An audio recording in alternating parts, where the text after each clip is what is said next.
dando también mayor énfasis a lo que sería el tratamiento en politraumatizado. Siguiente, por favor. Claro, porque Bueno, como una breve introducción, vamos a tener que la cirugía plástica es una especialidad muy versátil y útil en las unidades de urgencia, donde es necesaria en casos de trauma, sobre todo accidentes que dejan grandes heridas. Sin embargo, también pueden ser requeridas en situaciones médicas, infecciosas, tumorales, hemorrágicas o congénitas de cuerpo humano, que puedan poner, ¿no?, en riesgo de lo que sería la vida del paciente, su funcionalidad o la estética, que es sobre todo a lo que nos dirigimos. Y por lo cual también van a requerir lo que sería una tecnología, ya que las enfermedades no distinguen entre raza, edad o sexo. Vamos a tocar un poco sobre lo que sería las heridas, porque es necesario que lo conozcan de manera general para poder entender lo que les vamos a explicar. Acá vamos a ver que las heridas básicamente son complicaciones biológicas que van a ser mayormente producidas por lo que serían traumas, donde va a haber lo que sería una pérdida de continuidad de lo que es la piel, y gracias a esto se va a interrumpir lo que es la función protectora de esta, ¿no? Además, cabe recalcar que las heridas no son una enfermedad, sin embargo, las heridas pueden ser causas de muchas enfermedades. Vamos a ver que en nuestro país el mayor porcentaje de la causa de heridas traumáticas, por así decirlo, se van a dar cuando el paciente presenta lo que es mucho consumo de alcohol, entonces puede perder la estabilidad o caerse, entre otros. También la violencia entre las personas o la tecnología, sobre todo que hemos visto en el caso de las licuadoras o trituradoras, también se ha visto muchos traumatismos en estos casos. Ahora debemos de aprender a diferenciar, ¿no?, entre los diferentes grados de herida, porque no va a ser lo mismo un pequeño corte como lo observamos acá, que bueno, en este lado el paciente básicamente ya iba a perder lo que era el dedo meñique, ¿no? Además de esto vamos a ver que también, sobre todo para basarnos en lo que es la estética, esta tiene un elevado costo y también es necesario que el paciente ponga de su parte para que pueda tener un adecuado cuidado de su herida y así esta pueda tener una adecuada cicatrización. Ya. Tienen una diversa clasificación las heridas, pero de manera general, para que el siguiente grupo también lo explique, vamos a ver que acá vamos a ver sobre todo en traumatismos lo que son heridas con incisión, cizallamiento, infección, quemaduras, herraduras y laceraciones. Incisión básicamente es lo que ya todos conocemos por objetos afilados, en este caso puede ser lo que es un sacapuntas o también un compás que tiene o una simple aguja, ¿no?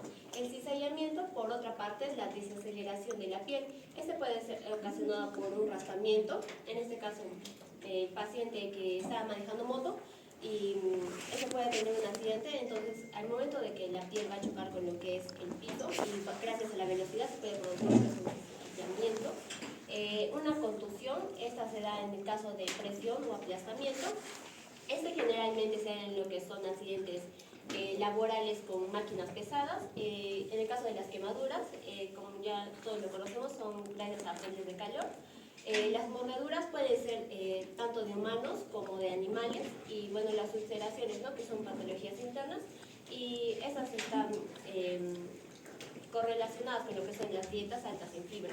Ahora, según su profundidad, vamos a tener lo que son de menor a mayor profundidad. En el caso de las escoriaciones, solamente suele afectar lo que es la epidermis y la dermis, puede llegar a veces a lo que es el estrato de la piel, y por lo general esta tiene una cicatrización completa e íntegra y no suele dejar mucha cantidad de cicatrices. Esta es como que la más superficial de todas. Después tenemos la superficial, que a diferencia de la escoriación, esta afecta lo que es la hipodermis y puede lesionar lo que son puede lesionar lo que es la fase superficial. En el caso de la profunda, acá ya llega lo que es la epidermis y se altera lo que son los músculos, los vasos sanguíneos y los nervios, y a diferencia de la superficial, acá ya se altera lo que es la fascia profunda y lo que recubre lo que son los músculos. La penetrante llega hasta lo que es la fascia profunda subserosa, que recubre lo que es el peritoneo, y la perforante ya es cuando ya atraviesa todas las capas de la piel, y aparte de esto puede atravesar lo que es una víscera. En este caso puede ser lo que es el vaso, el hígado o entre otros. Y bueno, por último vamos a tener lo que es la empalamiento, que en sí esta es la más profunda, pero lo que va a diferenciar a la perforante del empalamiento es que en el empalamiento el objeto con el cual se ha realizado lo que es el trauma se queda dentro de lo que es el organismo. En este caso podría ser una aguja o algo que se queda dentro. No importa lo que es el tamaño ni el calibre como tal, sino lo importante es que se quede dentro de lo que es el organismo. Ya, vamos a tener lo que es el grado de contaminación, y eso también es muy importante, ya que la mayoría de ellas se van a basar en lo que es el grado de contaminación para poder dar lo que es un tratamiento adecuado. En la clase 1 tenemos lo que es las heridas limpias. Acá tiene un riesgo de infección del 2%, no requiere lo que es una profilaxis de antibióticos. En este caso, una herida limpia, pues se trata de una herida menor a lo que es que se haya realizado en lo que es hasta las 6 horas próximas. En el caso de la 2 tenemos lo que es una herida limpia contaminada. Acá podríamos poner de ejemplo lo que son las colonostomías, que si bien es una herida, esta al ser manejada o por intervención del médico es considerada una herida limpia, contaminada. También esta puede requerir de lo que es profilaxis de antibióticos. En la clase número 3 ya tenemos lo que es una herida contaminada, y por último en la clase 4 ya tenemos una herida sucia. Ahora vamos a ver los diferentes los diferentes porcentajes de riesgo de infección entre lo que es la clase 1, que es el 2%, es muy poco, comparado con la clase 4, que es mayor al 30%. Debemos de identificar todo el tipo de heridas para dar o no lo que es una profilaxis en antibióticos. Ahora, hay un error. Según el tiempo de lo que se ha realizado en la herida, tenemos aguda, subaguda y crónica. La aguda, como ya les iba mencionando, es un tiempo menor a lo que son las 6 horas de evolución, y esas son potencialmente estériles. Mayormente la aguda se encuentra en lo que es la clase 1 de lo que es contaminación. Puede ser una herida limpia, que no requiere mucho trabajo, ¿no? Por así decirlo, se requiere solamente una limpieza y a veces una puntada. La clase subaguda es entre 6 horas y 5 días de evolución. Acá ya empieza a haber una colonización de lo que es la herida, pero sin embargo si se tiene una adecuada limpieza, esta se puede controlar. Y ya la herida crónica, que son de más de 5 días de evolución, esa ya es una herida colonizada.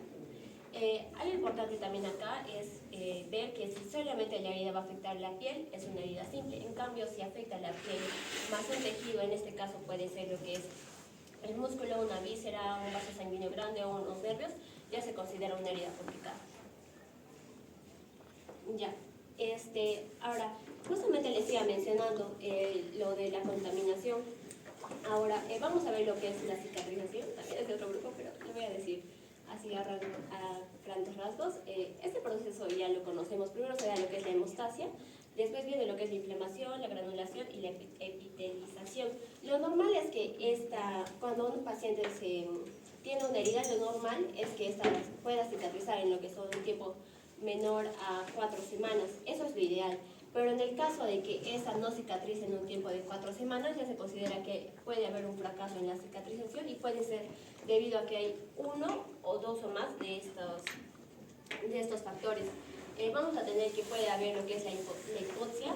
En el caso de una cicatrización normal, hay lo que es 30 milímetros de oxígeno normalmente. Esto va a permitir que no haya lo que es una necrosis. En cambio, si hay menor a este rango, ya empieza a haber una hipoxia, entonces puede ocasionar lo que es una necrosis. En el caso de la infección, básicamente es cuando ya hay una contaminación bacteriana. Y ya en el caso del edema, hay lo que es una hipertensión venosa, que básicamente altera lo que es la barrera de la difusión, y esta aumenta lo que es la permeabilidad capilar. Por eso se producen los edemas. Y esto tiene bastante relación con lo que son las proteínas. Y en el caso de las anormalidades nutricionales y metabólicas, vamos a ver que los pacientes que tengan la glucosa o la insulina alteradas van a presentar lo que es una alteración en la quimiotaxis en granulocitos y la función fagocitaria. Ya, ahora pasando a lo lo más importante, vamos a tener lo que son los politraumatizados. Como definición vamos a tener que los pacientes politraumatizados son los pacientes heridos de origen traumático con la afectación de 2 o más órganos o más de un sistema. En este caso puede ser un paciente que haya tenido o sufrido un accidente automovilístico grave o que haya tenido lo que es una caída de una altura muy grande. Entonces también para poder definir a los politraumatizados debemos tener en cuenta que al menos una de las 2 lesiones que va a presentar en los órganos y en el sistema es de potencial riesgo vital para el paciente, es decir, que el paciente está entre la vida o la muerte, ¿no? Acá justamente, como ya decía mencionando en un inicio, los accidentes más comunes son los laborales. En este caso tenemos acá lo que es un ingeniero que posiblemente estaba en una altura muy grande y se ha podido caer. También en el caso de violencia se ven cuando, sobre todo en los asaltos con arma blanca, donde se suelen dañar mucho las vísceras, y los accidentes movilísticos, en los cuales debido a la presión ahí sí se pueden dañar vísceras, huesos, entre otros. Ya.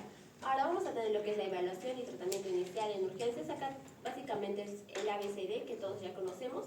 Lo más importante es que cuando nosotros recibamos un paciente politraumatizado es mantener con vida al paciente. Eso ya lo conocemos. El número 1 es fijarse en la vía aérea. Según lo que estaba leyendo, se suele considerar a todos los pacientes que tienen un traumatismo cervical hasta demostrar lo contrario. Acá se puede dar lo que es un collar cervical, aspiraciones de secreciones, o también se puede dar apertura de la vía aérea si está obstruida. En el caso de la ventilación, acá nos debemos de fijar la frecuencia respiratoria del paciente, la necesidad de si va a necesitar lo que es el oxígeno o no. En el caso de la circulación, si el paciente va a presentar lo que son hemorragias grandes, lo importante es tratar de controlar las hemorragias, ya sea con un torniquete o suturando, o incluso con compresas, ¿no? Que las compresas más recomendables, según estaba leyendo, son las que se mojan con solución salina y se ponen encima de la herida.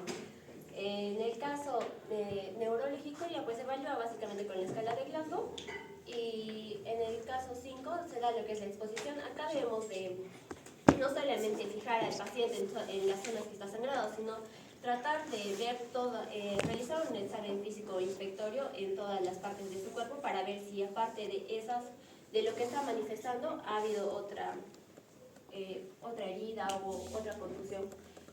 Ahora, generalmente se suelen hacer lo que son las interconsultas. Vamos a ver que el 83% se suele hacer interconsultas a lo que es el servicio de traumatología, precisamente porque la mayoría de pacientes politraumatizados presentan lo que son afectaciones en los huesos. Vamos a ver que también se dan lo que son lesiones en la cara en un 25%, y las extremidades superiores van a ser las más afectadas, ¿no?, en comparación con las extremidades inferiores, en un 63%. Ya, acá vamos a ver las urgencias diferibles y las no diferibles. Diferible básicamente es que puede esperar, y las no diferibles son que necesitan acción inmediata, es decir, que nosotros no podemos esperar a que venga un especialista o algo así, nosotros debemos de actuar en ese momento. Las urgencias diferibles básicamente son los tratamientos iniciales, donde el médico del servicio de urgencias puede dar, ¿no?, a lo que es el paciente, mientras puede ser evaluado también por lo que es el cirujano plástico. Y las urgencias no diferibles en cirugía plástica, es decir, que nosotros debemos actuar inmediatamente, básicamente son las obstrucciones de la vía aérea, que van a requerir lo que son las traqueotomías, sangrados no controlables, en este caso los sangrados donde nosotros ya hayamos intentado controlarlo, ¿no?, es decir, con un torniquete o con algo, y a pesar de eso el paciente sigue sangrando, eso también es una urgencia. También se puede dar lo que es un daño vascular más una isquemia, sobre todo por el riesgo de la necrosis, la amputación con criterio de reimplante, la amputación con partes no reimplantables, pero que estas puedan servir de injerto para otra zona del paciente, y el síndrome compartimental. Acá vemos las dos imágenes, ¿no?, que ya les iba mencionando. Acá se ve la amputación con criterio de reimplante, es decir, un dedo. Se le salió un dedo y se puede volver a reimplantar mediante una cirugía. Y en el caso de las amputaciones que no son reimplantables, pero pueden servir como injerto, se trata de preservar todo el pedazo de la piel para que se pueda volver a utilizar en otra zona del paciente. Ya. Pasando a lo que es la historia clínica en cirugía plástica o en urgencias, vamos a tener que, aún en caso de gravedad extrema, es necesario tomarse el tiempo para hacer una adecuada historia clínica, aunque el paciente tenga pues, lesiones amenazantes. ¿Esto por qué? Porque se ha visto que en la mayoría de estos pacientes al inicio no presentan lo que son, por así decirlo, complicaciones, sino mientras va transcurriendo el tiempo, puede ser que nosotros no nos hayamos fijado de algo, entonces no lo manifestemos en lo que es la historia clínica y después podamos tener problemas, ¿no? O otro especialista que está viniendo a realizar o a ver al paciente y evaluarlo, no va a poder evaluarlo como nosotros al momento de que el paciente ha llegado a lo que es la emergencia. Entonces es muy importante tratar de poner todo lo que nosotros podemos en la historia clínica. Ahora, ¿cómo se evitan errores en la historia clínica? Sobre todo esto se basa en lo que es el examen físico completo, IPA, la inspección, la percusión palpación y la auscultación del paciente, evaluando todos sus aspectos, es muy importante. Y ya bueno, en casos, no en todos los casos, pero en los casos que lo ameritan se suelen pedir lo que son las pruebas de imágenes, sobre todo la ecografía, tomografía o resonancia. Acá vamos a ver lesiones más frecuentes que pasan desapercibidas en urgencias y las maneras de evitarlo. Como les iba mencionando, el paciente puede tener lo que es una sección de los extensores del dorso de los dedos. Entonces, simplemente con pedir al paciente, ¿no?, que realice esta maniobra, que abra, que cierra, se puede ver eso. Simplemente así. También puede existir lo que es sección de los flexores en los dedos, secciones nerviosas en los miembros superiores, sección del nervio facial, fracturas maxilares, abulsiones dentales, lesión ocular. Acá en la lesión ocular, como en la mayoría de los pacientes politraumatizados, a veces por la impresión, o sea, se desvanecen o se desmayan, una vez que el paciente recobre lo que es la conciencia o en el momento en el que el paciente viene, por eso que se suele tener lo que es la linterna para realizar lo que es el reflejo, ¿no?, el reflejo ocular. Acá también es muy importante ver lo que es la sección del nervio facial, y esto simplemente podemos evaluarlo mirando, ¿no?, a las características del paciente, haciendo una simetría entre las dos partes, viendo si alguna parte está más caída o entre otros, ¿no? Ya. El triaje y aspectos administrativos.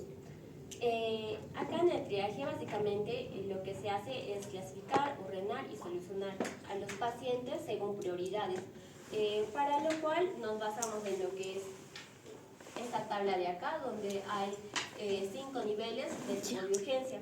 Ahora, no es lo mismo que vengan, que de un mismo accidente vengan 2 pacientes, sin embargo, que un paciente ya esté sangrando mucho, haya tenido perforación de algún órgano, que otro paciente pues que digamos haya tenido una leve contusión. Entonces, si bien los dos han sufrido el accidente, a los dos se les debe de evaluar según esta tabla, ¿no?, para ver a cuál se le atiende primero.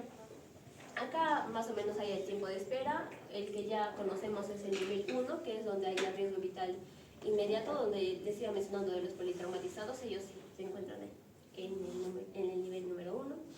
Y ya. Los aspectos administrativos, como les iba mencionando, a veces por el apuro, pues, y por tratar de salvar la vida del paciente, no se suelen tener en cuenta en un inicio estos aspectos administrativos. Sin embargo, una vez que el paciente ya esté mejor, esté evolucionando, ya se tienen que tomar en cuenta todos los aspectos administrativos, justamente como les iba mencionando, para poder plasmarlo, ¿no?, en un documento que nos avale también a nosotros. Ya, la telemedicina y las urgencias y remisiones en cirugía plástica. Acá básicamente nos dice que es importante que nosotros tomemos fotos, tomemos videos, para poder que al momento de que el paciente pueda ser referido a otras especialidades, el especialista pueda ver cómo ha llegado el paciente, en qué estado y cómo también está evolucionando, y de esa manera el paciente también se le da una mejor atención, ¿no? Ya. Pasando a lo que son las emergencias más frecuentes en cirugía plástica y un pequeño abordaje. tenemos primero lo que son las mordeduras, como les iba mencionando, esta puede ser de animales o de humanos. Esta, en ambos casos es altamente infectante y esto va a depender, no en todas las mordeduras, por así decirlo, son iguales, sino esto va a depender sobre todo de la calidad de la dentadura del agresor, es decir, si el paciente tiene una higiene pésima o si tiene por así decirlo, una herida ya en lo que son una carie que está avanzada, pues obviamente te va a transmitir una mayor, vas a tener mayor riesgo de una infección. O también el estado del agredido, en este caso los pacientes inmunosuprimidos, diabéticos o que estén tomando corticoides también van a ser más propensos a sufrir lo que es una infección. En el caso de los animales, sobre todo de la mordedura de perros, eso le da lo que es la difloxacilina.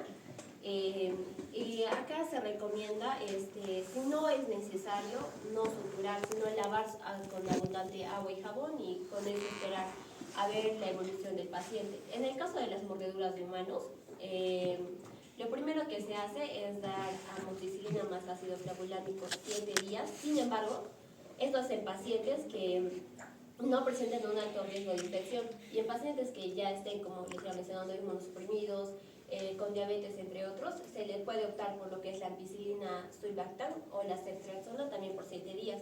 Ahora, todo esto pues no es en todos los casos, o sea, se tiene que evaluar a todos los pacientes, el tamaño de la mordedura, la zona en la que se ha mordido y entre otros, ¿no? Pero básicamente es eso.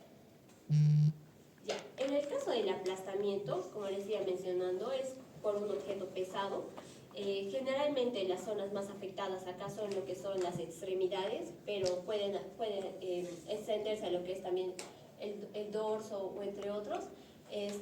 Al momento de que hay el aplastamiento, hay una muerte celular inmediata, lo cual empieza a extenderse, ¿no? Como lo que es una necrosis. También hay lo que hay un daño del suministro de sangre, entonces por lo cual el riesgo acá de necrosis es muy alto, entonces nosotros debemos de actuar inmediatamente. Hay sobre todo lo que es abulsión de los nervios y abulsión de los vasos sanguíneos. Abulsión básicamente es como que un desgarro de todos estos, entonces estos como que empiezan a perder su función. Generalmente los pacientes que vienen por aplastamiento tienen un mal pronóstico para lo que es la reparación y la revascularización, justamente porque es un proceso muy traumático. Se observa, o bueno, si ven, la diferencia entre ambos es muy grande. Acá se observa ya tejido que está descontinuado, bordes irregulares totalmente, muchos hematomas, entre otros. Ya. Ahora vamos a ver heridas por cuerpo extraño. Eso también es muy amplio, pero lo importante acá es que es identificar el objeto con el cual se ha realizado el trauma, si existe o no daño vascular o si hay riesgo de infección.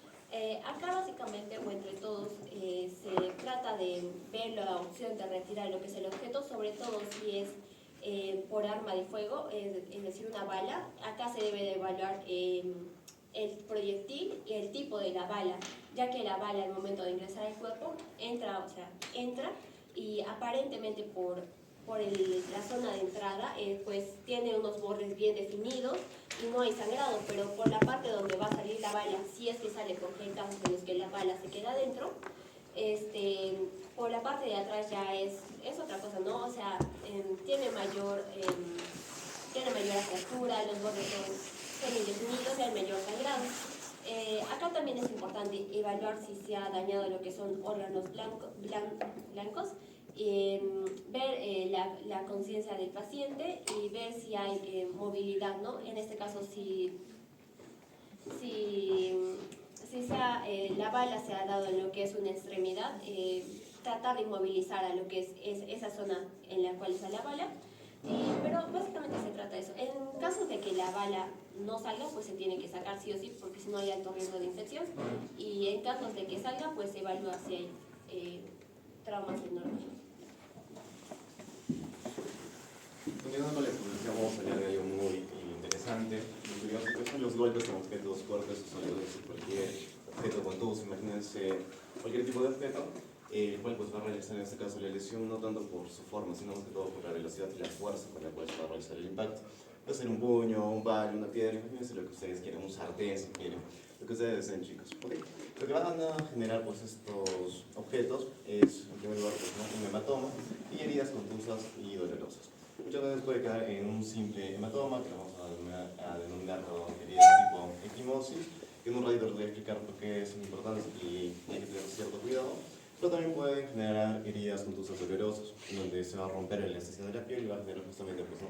que pierda su integridad y en términos coloquiales que se abra la piel. ¿Okay? Dándonos como resultado bordes irregulares, magullados, deshilachados, desvitalizados, como por ejemplo vemos en esta imagen, donde incluso pues, no vemos un colgajo de piel, es una herida traumática. ¿Okay?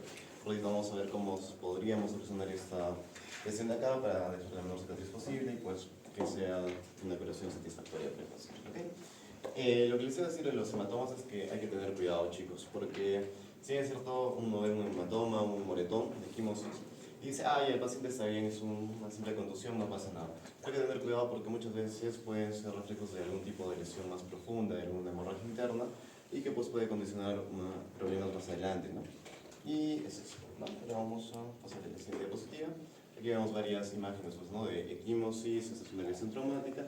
Aquí pues, ¿no? vemos un hematoma típico, que es justamente esta colección de sangre, son estos chichones que todos seguramente en algún momento de la vida nos hemos hecho. ¿Okay?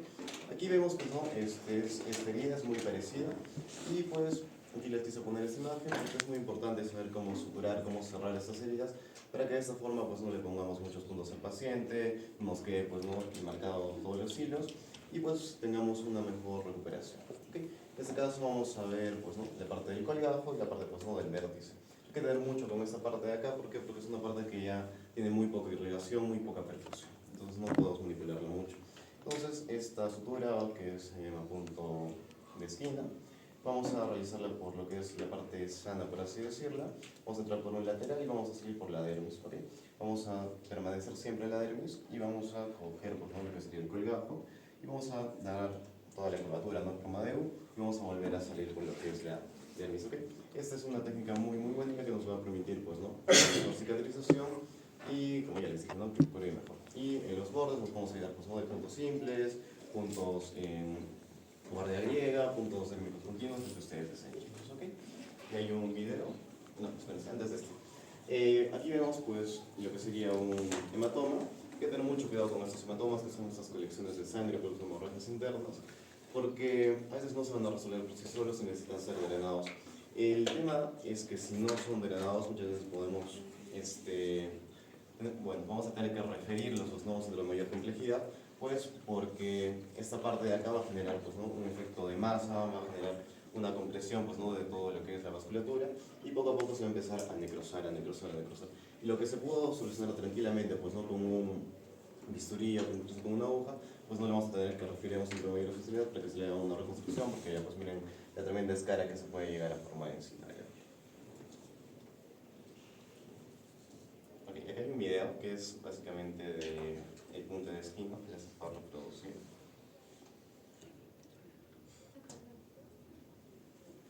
Se les paso el video, no se preocupen chicos, no sé por qué no quiere cargar.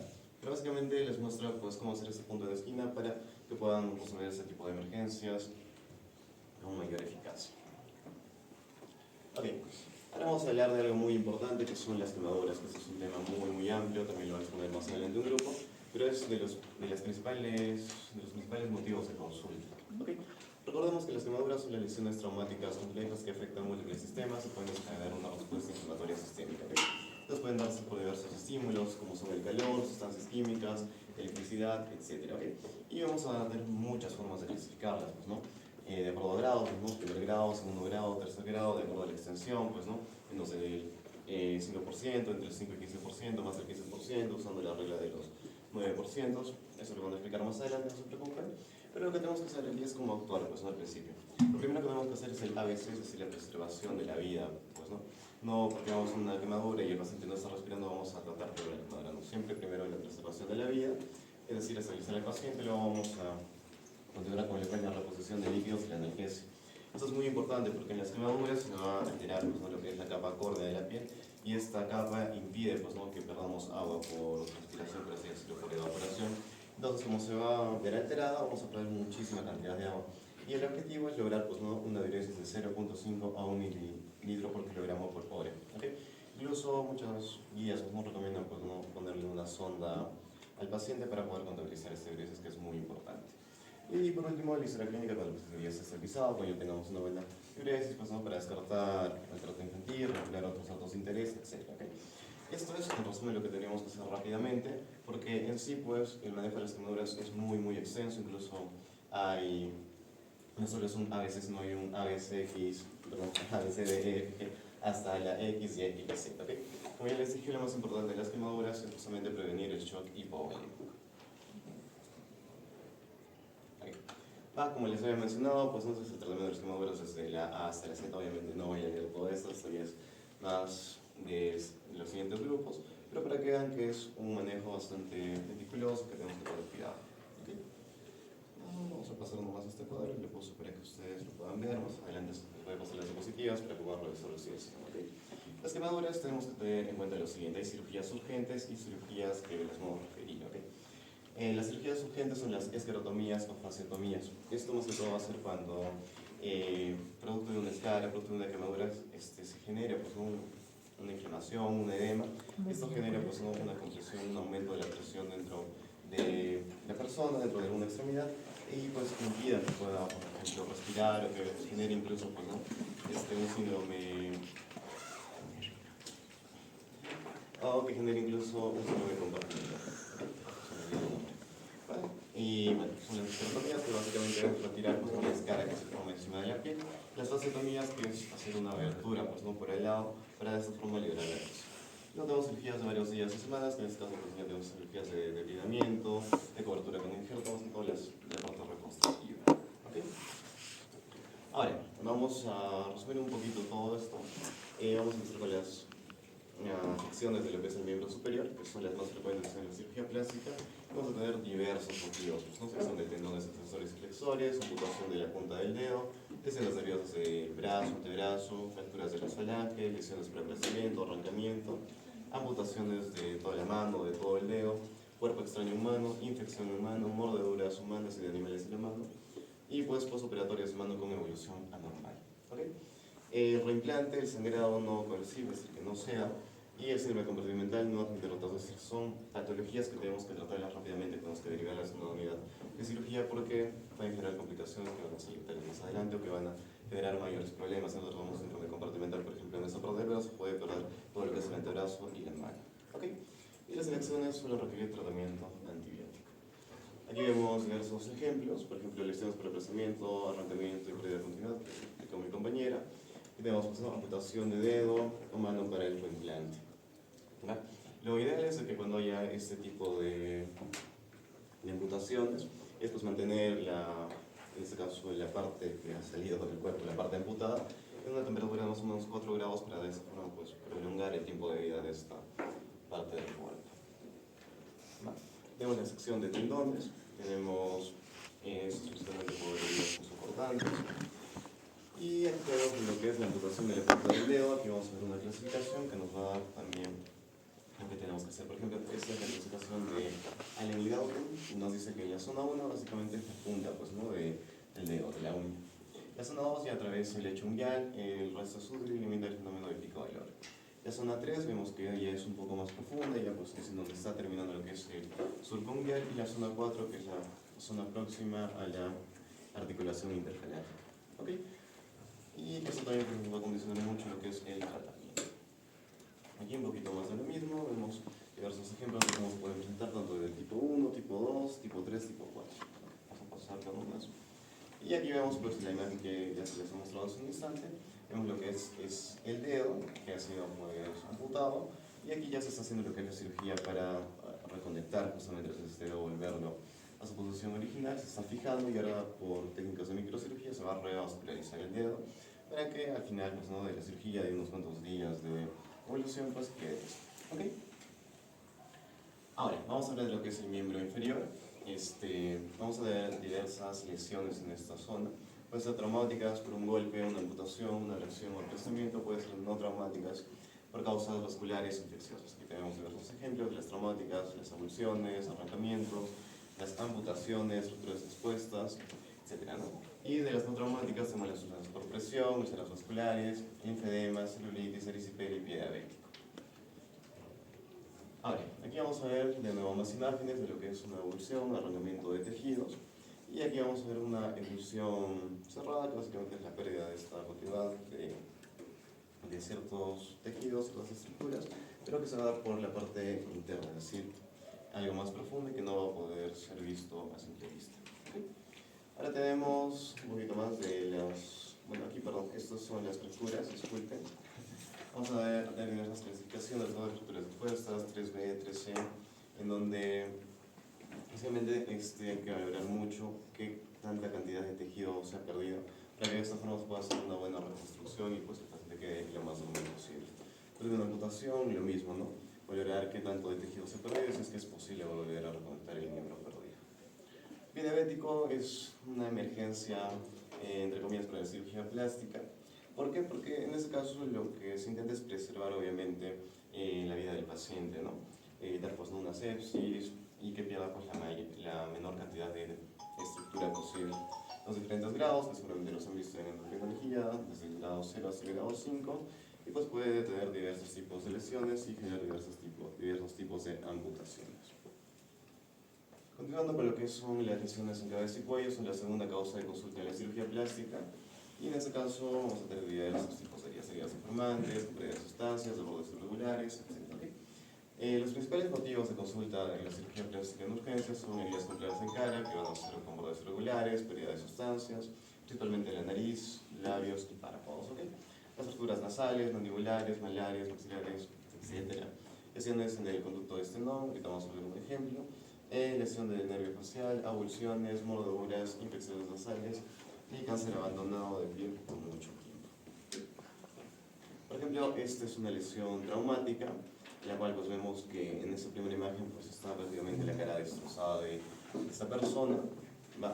Y lo que primero va a hacer, recuerden, el ABC, es decir, pues, preservar la vida del paciente. ¿Okay? En este caso, aquí con las pinzas están ligando las arterias para parar el sangrado, ¿no?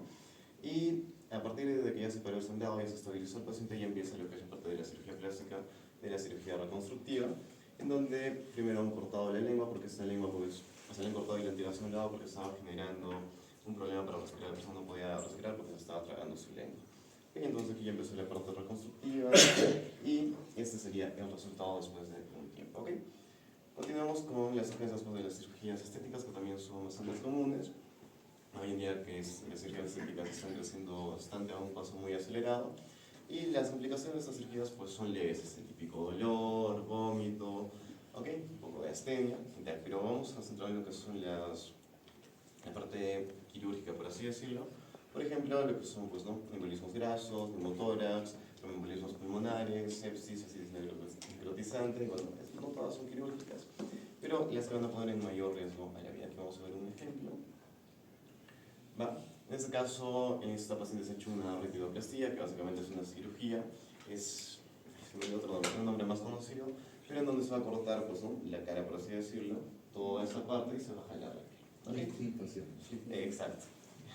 Y pues de esta forma pues, se van a eliminar las arrugas. En este caso, este tipo de cirugías pues, van a traer pues, lo que es las partes profundas, ¿no? del músculo de la mejilla hacia atrás y pueden generar lo que ha ocurrido en esta paciente, que es solamente una obstrucción del conducto esternal, del conducto salival, y que ha generado pues, ¿no? esta masa, esta bola y gigante. Pues, ¿no? Lo que te recomiendo en los libros es de que hagas una buena historia clínica y que siempre intentes dibujarlos para que luego te puedas defender pues, ¿no? si es que hay algún problema. ¿Va? En este caso ya se está retirando lo que es este líquido, el contenido de acá, que evidentemente era saliva y pues confirmaba el diagnóstico de los cirujanos. Aquí vemos también dos imágenes que son después de cirugías estéticas. Este es un postoperatorio de la mamoplastía, en donde estos puntos de sutura pues, no se empezaron a abrir, se empezaron a infectar, e incluso pues, el implante ya era visible pues, ¿no? en esta zona. Obviamente aquí tendríamos que limpiar la herida y valorarlo. Pues, ¿no? Aquí tenemos una abdominoplastía, 12 días, que se realizó 12 días antes. ¿Okay? Aquí vemos una discencia y necrosis de los bordes de la herida. Y en este caso puede haber infección y compromiso sistémico. Entonces, ya estaríamos terminando con la exposición. Vamos a recordar algunos aspectos claves de esta exposición, valga la redundancia. Y recordar que los motivos de consulta más frecuentes son pues, principalmente el trauma de tejidos blandos en miembro superior, fracturas de flanges, metacarpianos, heridas complejas de cara, fractura de espina facial, etc. El segundo punto muy importante es evaluar las prioridades A y C para preservar la vida, pero siempre, chicos, hay que preservar primero la vida, ¿ok? Y pues, ya que estamos llevando el curso de cirugía plástica, intentar dejar la menor cicatriz posible, ¿ok? Realizar la historia clínica completa y detallada sin omitir lesiones, que se lo explicó mi compañera, y la urgencia diferida es aquella lesión que se puede manejar hasta en semanas sin resultado grave. Entonces hay que tener mucho cuidado, a veces no es tan necesario que se realice una cirugía, sino puede esperar un poco de tiempo, ¿ok? Y recuerden, no se pueden diferir obstrucción de la vía aérea, sangrado irreversible con técnicas habituales, amputaciones, isquemias, daños vasculares evidentes y síndromes compartimentales, chicos. ¿Okay? Y por último, se debe recuperar y preservar la parte amputada para que pueda ser reintentada o incluso usada para que se le puedan poner injertos. Esta es la bibliografía, hemos usado el libro de Kaufman y eso sería todo. Espero que les haya gustado.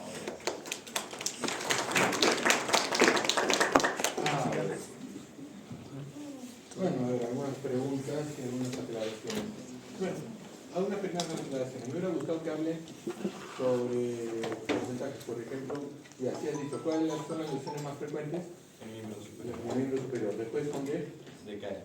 De cara. Pero ¿por qué hablaste del miembro superior y después me hablaste del miembro inferior y después finalmente cara? Entiendo, ¿no? Pero o sea, lo que quiero evitar son confusiones, por eso son ejemplos. Ustedes dan la clase y yo trato de aclarar todos los pequeños aspectos, ¿no? Entonces, la causa más frecuente o la emergencia más frecuente en cirugía plástica es miembro superior. Segundo, rostro. Tercero, miembro inferior. En miembro superior, ¿cuáles son las emergencias más frecuentes? No, es excepción de tendones. Lesión de tendones, tanto extensores como flexores, lesión de tendones. Es que eso es lo que deberías poner un poquito más ordenado. Has hablado bien toda esa parte, pero un poquito de orden para no ver mucho y confundirnos en todo lo que has puesto, sino acordarnos. Primero, segundo, tercero, listo ya. Con ese tres yo tengo una estrella, ¿no? ¿Cuál es la lesión más frecuente en rostro? Heridas. Son las heridas del rostro y después son fracturas de mandíbula, ¿ya? O maxilar. ¿Ya? Entonces, tener en pequeño cuenta esos pequeños detalles que tenemos acá. Bueno, ahora, empezamos de cero. Y, a ver, acá pongo mis notas.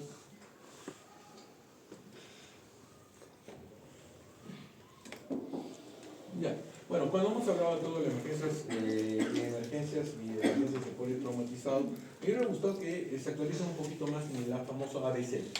Y actualmente ya no se maneja un ABC del paciente politraumatizado, se maneja el MARCH. ¿Ya? ¿Qué es el MARCH? El MARCH es una variación del ABC. El MARCH primero es controlar hemorragia masiva. M de masivo, hemorragia masiva. Es primero, antes de ver si es que está respirando o no está respirando, si hay vía o no hay vía, lo primero es controlar la hemorragia masiva, inmediata. Y después ya nos vamos a ver cómo está el aire, la A de aire, la R, cómo está la respiración, ¿ya? H de otros tipos de hemorragias o hemostasia, y finalmente la C, circulación, y la E, hemostasia, ¿no? Entonces, la H, ¿no? MARCH. Entonces, actualmente ya se va al paciente politraumatizado, no estoy hablando de otro tipo de pacientes. El paciente politraumatizado, y realmente, acuérdense del MARCH. ¿Ya? MARCH. ¿Ya? Eso es el paciente politraumatizado. La pregunta es algo cuando ustedes empezaron la introducción, bien, cuando empezamos a hablar de heridas, bueno, sí, han tocado el tema de otros expositores, ¿no? De manera general. Y ya sí, trataron de hacer un poco más suavecito, ¿no? Pero hay algunas pequeñas cosas. Por ejemplo, cuando hablaste de incisión son objetos cortantes. Y justo tú describiste dos objetos punzantes. No describiste dos objetos. Dijiste un cuchillo. No dijiste cuchillo. Cuchilla, compás y... Dijiste compás y aguja. No dijiste cuchillo. Para que te des cuenta que estoy atento a la exposición, no es que estoy así divagando. ¿Ya? Pero bueno, siempre trata de afianzar bien tus conocimientos, porque cuando das un conocimiento al lado, los chicos también tienen conocimiento. Entonces, en incisión, generalmente son objetos afilados. Cuchillos, sierras, amoladoras, que es un accidente bastante común que hemos tenido en zonas de Puerto Maldonado. ¿Ya? Y bueno, todo esto lo van a ver ya en la siguiente exposición, ¿correcto? Ya la contaminación clase 1, clase 2, clase 3, clase 4, vamos a verlo en la siguiente exposición. Lo que quiero que se den cuenta es algo importante porque vamos a tocarlo. Si ustedes tienen un paciente que tiene una lesión que está definitivamente contaminada, o sea, saben que está contaminada, que está sucia, ya, ¿le darían la opción de cerrarla o la dejarían abierta? No sé si se deja abierta, doctor, y según se va evaluando la evolución, ya se ve si esta se cierra, es por segunda intención. Tercera intención. Ya, con todo respeto, falso. Esos son conocimientos, son conceptos generalmente más de cirugía general que de cirugía plástica. ¿Ya? ¿Por qué? Si ustedes leen el short de cirugía general, les va a decir, mordedura de perro no se cierra. Falso. Van a decir, una herida está sucia, no se cierra. Falso. Son conceptos antiguos de manejo de heridas. ¿Por qué? Porque antiguamente no se tenían tantos elementos antisépticos y antimicrobianos que actualmente tenemos, que podemos controlar cualquier tipo de infecciones que antes no se podían controlar de manera fácil. ¿Ya? Entonces, ¿por qué traigo a colación esto? Porque si tienen un 70% de posibilidades de que esa herida no se infecte, ¿por qué no la van a cerrar? ¿Por qué van a, especialmente en heridas en rostro, por qué van a hacer la maldad al paciente en dejarle su herida abierta y decir, no, que se puede infectar? Pero tienes un 70% de posibilidad que no se va a infectar. Entonces, ¿qué gana? Es una alta posibilidad, 2/3 de que ganes, 1/3 que pierdas. ¿Qué eliges? ¿Ganar o perder? Ganar. Entonces, ese concepto de que si la herida está muy sucia, por ejemplo, y bueno, me estoy metiendo al tema del siguiente, pero la herida, por ejemplo, que tiene más de 6 horas, ya la consideran sucia o contaminada, ¿no? Entonces, viene un paciente con una herida de un chiquito que se cayó, que vive a dos días de cualquier centro poblado, viene con la herida sucia y le dicen, no se puede cerrar. ¿Por qué? Porque ya pasó 6 horas. Y ese es un gran problema que tenemos en el hospital y en muchas postas, que dicen, no, ya no se cierra, ya no se toca. O lo peor de todo, está con la herida abierta, por cuestiones ABCD motivos. Llegó un día después de provocar la lesión y la enfermera de triaje le dice, ya pasó la emergencia, ya no es emergencia. Tú ves al niño y el niño con el ojo colgado. No, dije, ya pasó un día, ya no es emergencia. Entonces, cuando consideren cómo clasificar una herida, igual todas tienen la opción de ser cerradas. ¿Cuáles son las heridas que generalmente digo, o las emergencias que no debe ser cerradas? Por ejemplo, si yo encuentro una lesión en cara, aprieto, la veo con secreción purulenta, aprieto por aquí, aprieto por acá, y por dentro de los tejidos veo tejido infiltrado, purulento, digo, no, esta infección está demasiado profunda, ha penetrado, ya se está convirtiendo en una fasciitis, ahorita no lo cierro, lo debo de mantener abierto. Entonces es cuestión de criterios, ya no seamos cerrados en todo esto, pero como les voy a repetir, si tenemos un alto porcentaje de éxito de que no se contamine, no se infecte, bueno. Ahora, la cerramos la herida, una mordedura de perro la cerramos, perfecto, excelente, la cerramos, todo bonito, todo eso, se nos infectó, ¿qué hacemos? La abrimos y listo, solucionado el problema. Tenemos de 10 pacientes, 3 se le va a infectar, pero tenemos 7 pacientes que les limpiamos bien la herida, cerramos la herida y no tuvo infección, y lo cual nos lleva a una mejor evolución desde el punto de vista estético. ¿Correcto? Eso es para que tengan. Y esto pasamos al siguiente punto que me produjo cierta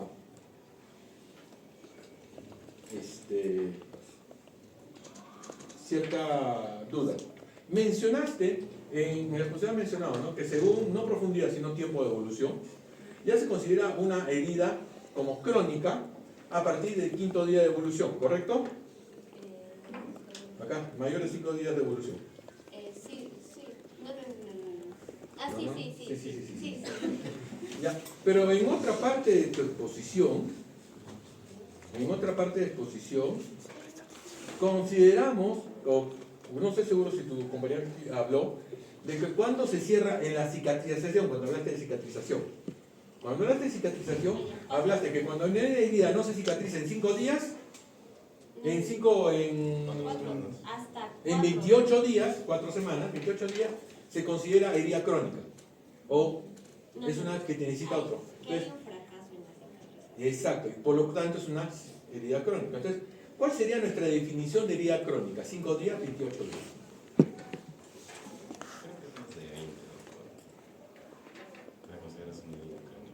Generalmente yo considero 3 semanas de herida, 3 semanas de una herida que no cicatriza como una úlcera crónica o herida crónica. En otro texto van a interpretarlo 2 semanas. ¿Ya? 3, no creo que 3. Acá acuérdense, varios textos dicen una cosa, dicen otra cosa, pero la cuestión es tener un concepto claro. Ya, si otro texto dice eso, pero nosotros ya hemos tomado consenso, ¿correcto? ¿Ya? Listo. Seguimos hablando. Bueno, esto es parte de lo que es la cicatrización. Esto es algo que van a tener que hablar muy bien, su grupo D, que hable de heridas. ¿Correcto? Bueno, ya estamos con el politraumatizado. Algo que me interesó mucho. ¿Por qué la ulceración está relacionada a dietas altas en fibra? Según lo que estaba leyendo, es que los pacientes que intentan bajar de peso tienen alto consumo en lo que es la fibra, entonces descuidan por otro lado lo que es su alimentación, entonces tienen un nivel de proteínas súper bajo, entonces no tienen buena cicatrización por eso. Y se produce también una alteración en lo que son la producción de insulina y glucosa. ¿De qué? De glucosa e insulina. Hay una alteración en los niveles. Por eso es que yo no lo quería decir porque dije, pero... No, por eso, no, es que por eso es importante acá, no te estoy acusando. Lo que estoy tratando es aclarar términos y aclarar conceptos que no me quedan claros. ¿Ya? Mira, la dieta alta en fibras, primera vez que escucho eso como una causa de una ulceración personal. Era en pacientes que acudían como que comúnmente a cirugía estética para verse bien, entonces era relacionado con esas personas, más o menos. Te pregunté el médico proteinemia. Por disproteinemia, entonces pongan disproteinemia.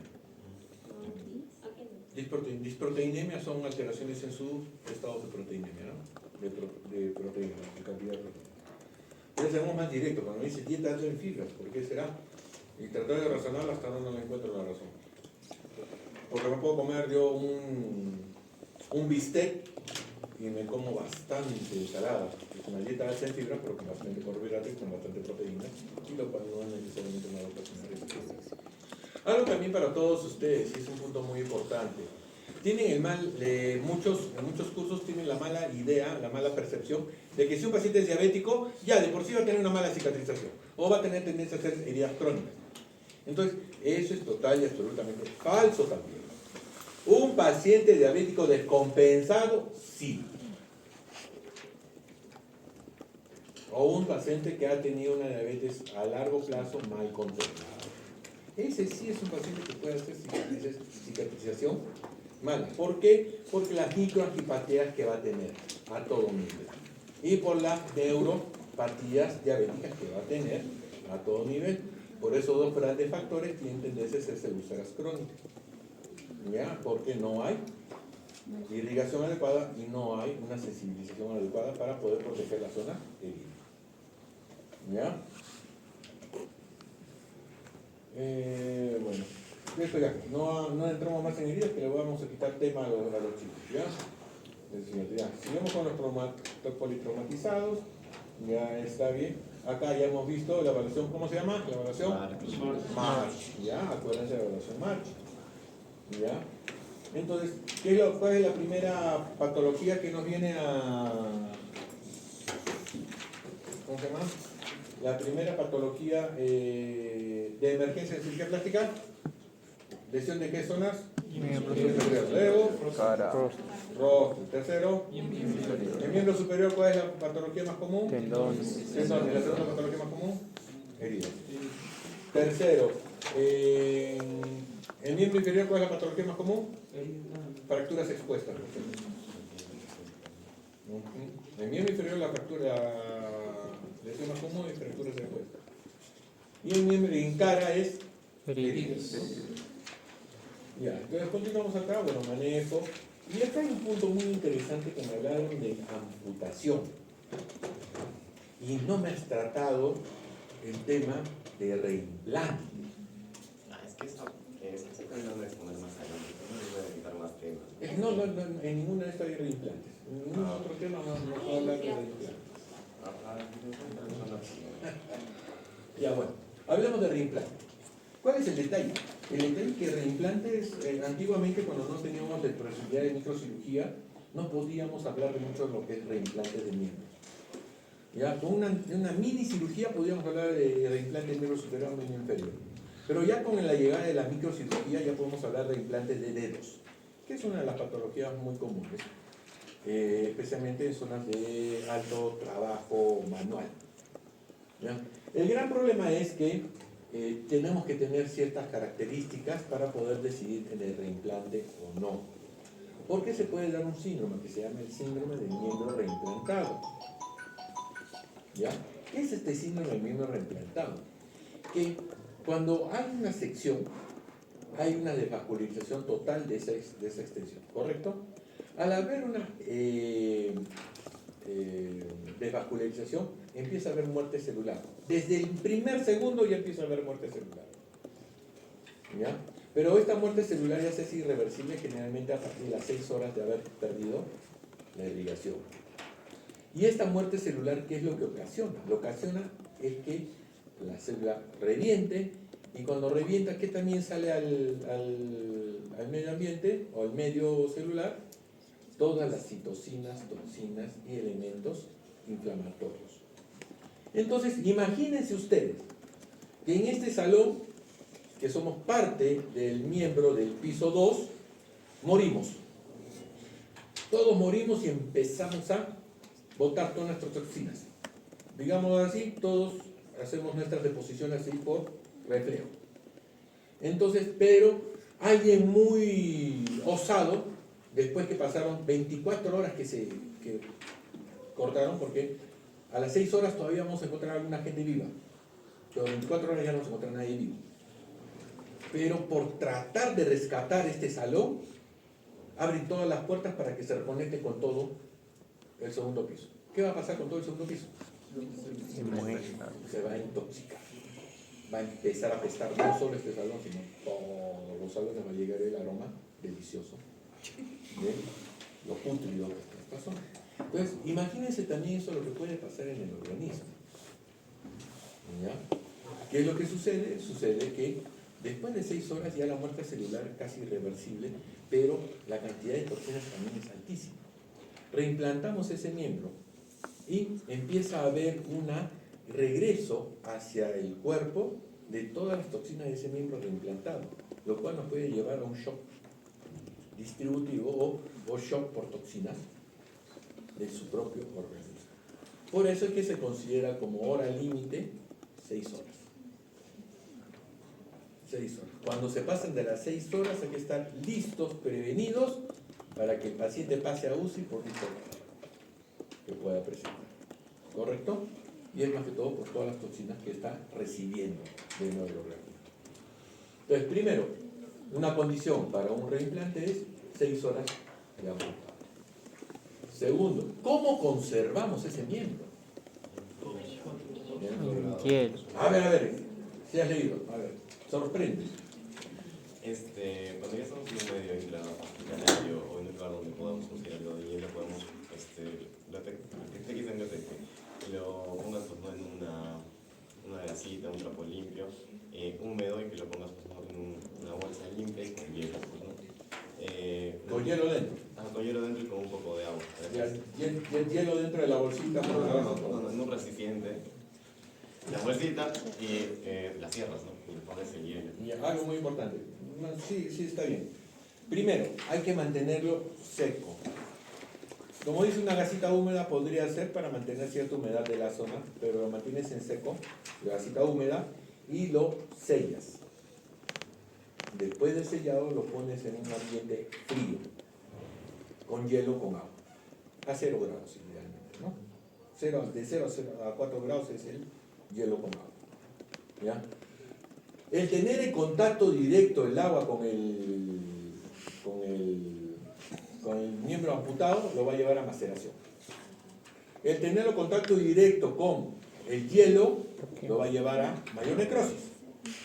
O sea, mayor constricción, porque todavía algunas células están vivas, ante la reacción del frío va a hacer mayor constricción, mayor muerte celular.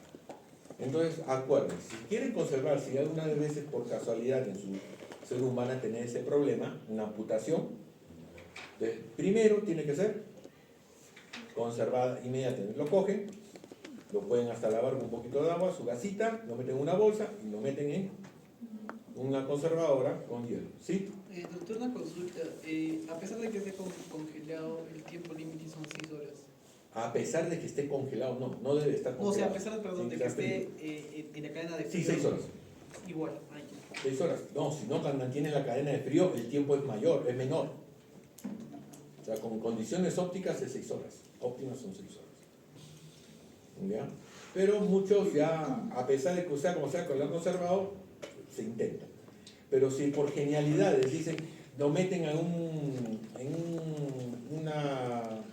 un cooler con hielo, cuando saquemos el esto, aún así ha pasado 3 horas, y ese dedo se perdió. ¿Por qué?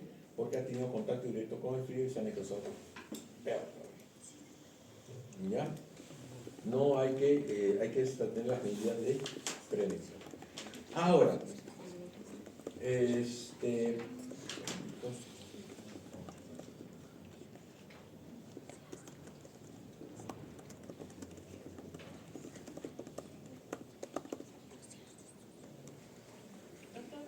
dime. Y en el caso de los dientes, ¿en qué se puede hacer? No se preservan. Algunos no vuelven a poner. Lo reinicia el odontólogo con mucho gusto. Lo pone. Vamos a ver si es que logra. Es como un injerto de piel, es un injerto de diente. Con cruzar los dedos y ahora se pegan. Y ya, pero en muchas ocasiones se cae solo. Dime, princesa. ¿Y se lava el miembro o se coloca así seco y todo sucio? Idealmente se lava, por eso digo, primero lo lavan un poquito, pero tampoco lo van a estar jabonando. Rápidamente, un lavado rápido con agua, tratar de que no tenga ningún tipo de desperdicio alrededor, inmediatamente lo lavan. ¿Ya? Ahora, en un reimplante, como ven acá en la foto, ¿qué es lo primero que se tiene que trabajar? El hueso. ¿Por qué se tiene que trabajar primero el hueso? Da estabilidad. ¿Por qué? Porque si ustedes trabajan las arterias y ven, en un dedo las arterias son de 1 milímetro de diámetro. Trate de suturar algo de 1 milímetro de diámetro a ojo directo, no van a poder. Se tiene que trabajar bajo microscopio. Ya cuando son de 2 milímetros, o podemos trabajar con lupas. Pero generalmente, idealmente sería con microscopio. Ya. Ahora, trabajan la arteria con microscopio sin haber fijado el hueso, entonces van a soltar y el dedo se le va a caer por costado, se le va a romper por costado, y la sutura se va a romper por aquí, se va a romper por acá. Lo primero que se tiene que suturar o reparar es el hueso, estabilizar el miembro. Y después de estabilizar el miembro, recién hace la parte vascular. ¿Qué sutura primero, vena o arteria? ¿Vena o arteria? Arteria. ¿Por qué? Porque le tiene que dar vida. Claro, si te puede salir, pero ¿cuál es el detalle? Si tú ves que has hecho la anastomosis de la arteria y ves que empiezas a ver sangrado venoso, ¿qué significa? Está bien. Está bien. Perfecto, está bien y la ve. Ahora, ¿cuál es la principal causa de muerte de estos, y también cuando hablemos por abajo, pero de estos reimplantes? La principal causa de muerte de estos reimplantes es por obstrucción venosa, no arterial. ¿Por qué? Porque como las venas son mucho más sensibles que las arterias son unas cosas duras. Las venas son delgaditas, finitas, unas telitas muy finitas. Tienen tendencia a trombosarse más fácilmente que las arterias. Y si se trombosa una vena, ya no hay irrigación. Si no hay no hay evacuación. Y la concentración constante de la sangre nos produce necrosis.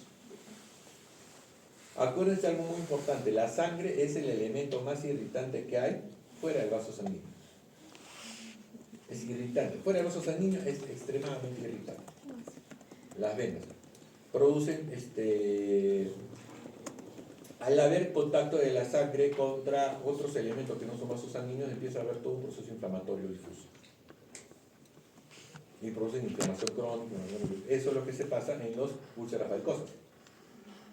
Entonces, como es tan fuerte la presión intravenosa, empieza a haber extravasación de sangre a los alrededores de la vena. Y en las varices de esas venas, ese tejido empieza a contener una inflamación crónica con pigmentos y por eso se empieza a poner negra la piel. Después que se pone negra la piel, empieza a haber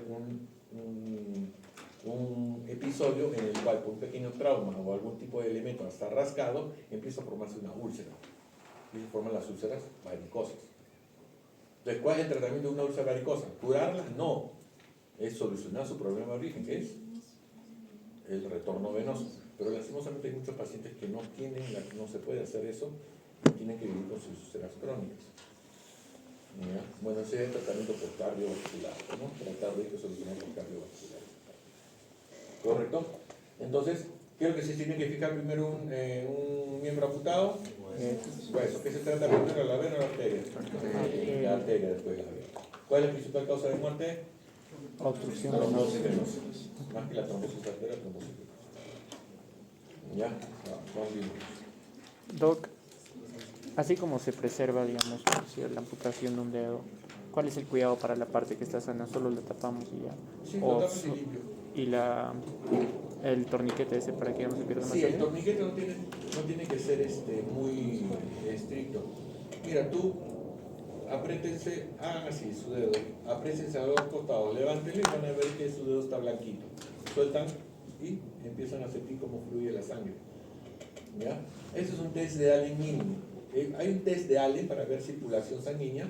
Entonces aprietan el puño así, háganse compañero con el otro, aprieten el puño así, un compañero con el otro. Uno va a examinar y otro es el examinado.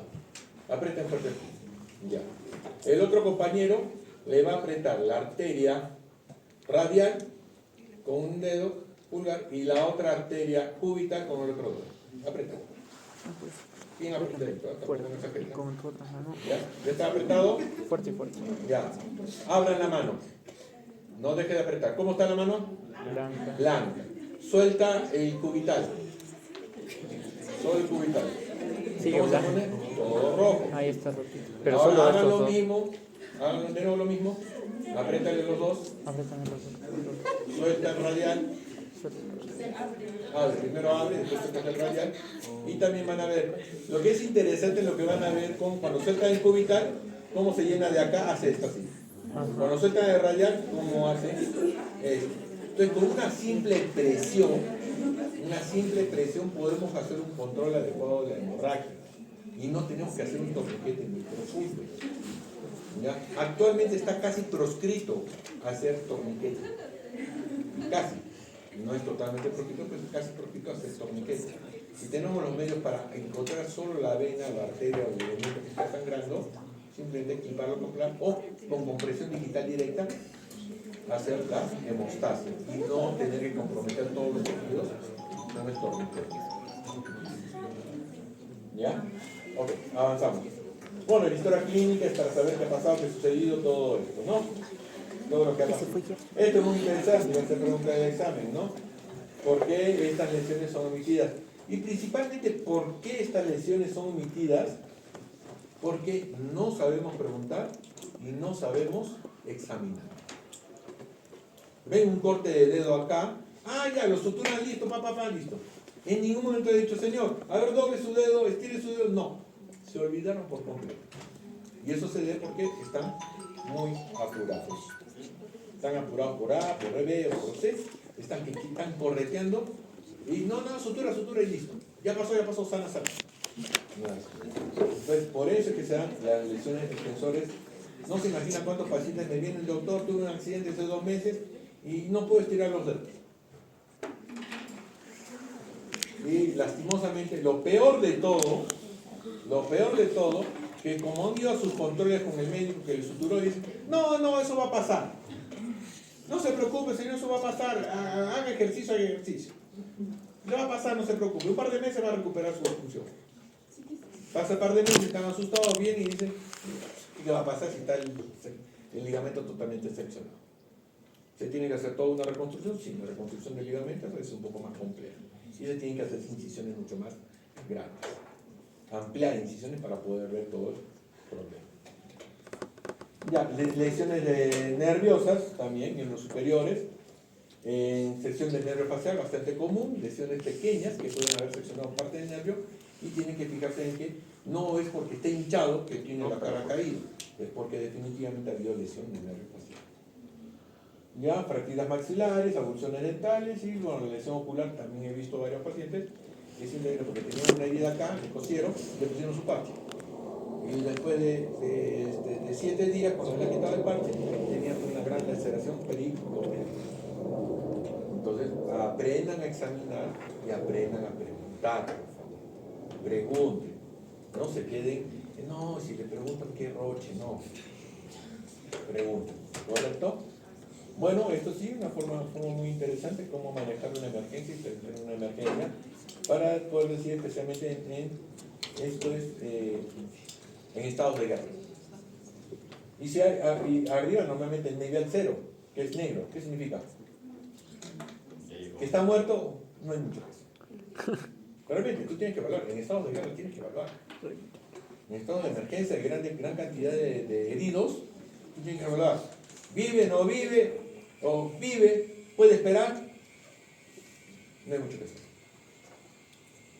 ¿Me entienden? Entonces, ahorita yo sé que suena gracioso, sí los entiendo, pero sí, espero que nunca tengan la oportunidad de presenciar una emergencia donde llegan 30 pacientes y donde todos están graves y tienes que tú mismo decir, y ahí sí te tienes que poner en posición de Dios. ¿Por qué? Se muere, no se muere. Entra, se muere, se queda. No se muere, no se muere. Se muere, no queda. Porque tienes que, tu prioridad es lo que puedes rescatar, rescata. Lo que no puedes rescatar, ni lo intentes. Y eso es algo muy difícil. Y te van a criticar todos. Siempre todos te van a criticar por qué sí o por qué no. ¿Ya? Por tomar decisiones. No, telemedicina es que más que todo para que podamos nosotros darle cierto apoyo a las personas que no tienen muchos conocimientos y decirle, no, mándalo. Porque ahora me quieren mandar una referencia de un paciente quemado por agua caliente de 10 días de evolución. Entonces digo, ¿pero cuál es la emergencia? No, que se ha quemado. Sí, pero hace 10 días, ya está todo revitalizado. Sí, pero se ha quemado. Pero ya está revitalizado, ya no es emergencia, esta no es emergencia, es la patada. Entonces, trata de mandarle pacientes que no tienen por qué ser enviados, ¿no? La telemedicina nos ayuda para no hacer gastos insulsos. O para por lo menos darles apoyo. Vayan haciendo esto y me lo traen. Y con eso aprovecho. Bueno, ya las emergencias más frecuentes. Mordeduras de animales, ya, bueno, volvemos a repensar. ¿Se sutura o no se sutura? ¿Ya? Por ejemplo, esta mordedura de acá van a decir, no, porque ha sido mordido por un perro, no lo vamos a coser, lo vamos a dejar así, a ver si se recupera. No. Lo lavan bien, como digo siempre, lo lavan como si fuera calzoncillo sucio de su enamorado después de 3 días de campamento. ¿Ya? Imagínense cómo está su. ¿Ya? Entonces, ¿por qué lo señalas ahí? No, vete. Ya, son lesiones. Acuérdense, ¿cuál es la mordedura más agresiva? Porque se infecta más fácil. ¿Humano o animales? Humano. El humano es el más que tiene la boca más cochina. ¿Ya? Segundo, en esta sí parte yo discrepo. En animales o en humanos, el tratamiento es de ideal es amoxicilina subclavulante.